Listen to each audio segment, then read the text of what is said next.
Okay, sebenarnya ramai orang tanya I soalan ni. Soalan ni sangat famous ya dekat I punya DM. Tapi bila I bagi tahu orang, I decluttered, orang macam tak percaya. Hah, declutter? I pun declutter juga. Tapi I tak dapat pun 100,000 tu.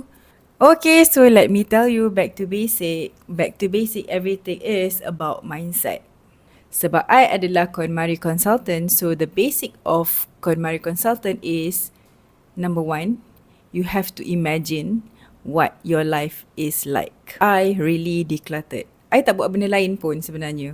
And waktu I declutter tu, I memang tengah desperate sangat untuk kumpul duit and obsessed sangat dengan kumpul duit.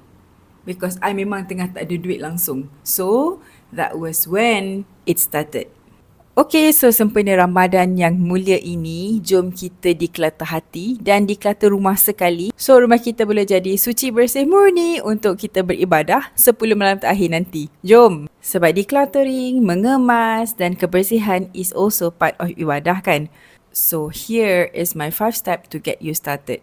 And let's make a goal of 1,000 ringgit this time for you. Do it today and just get it done. Pertama sekali, you kena pilih satu kategori. And since kita ada masa yang sangat pendek, so kita pilih satu drawer. Secondly, kumpul semua barang-barang dalam drawer tu, kumpulkan dekat satu tempat. Yang ketiga, pilih barang-barang yang you nak simpan. Dan barang-barang ni mestilah barang-barang yang spark joy untuk you, bukan untuk orang lain. Macam mana you nak tahu barang tu spark joy? You akan tahu bila you pegang barang tu yang you rasa happy.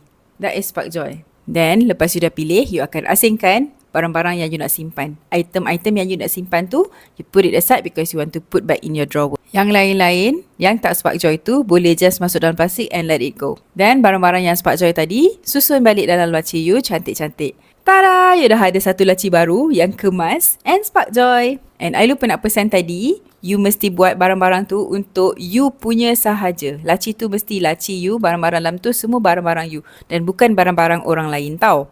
And ni boleh buat dalam masa 10 minit je. Kalau you set aside 1 jam, you boleh buat 6 laci dalam masa 1 jam. But before you start all this, as I said, it's about mindset. So you want to strategize your mindset first.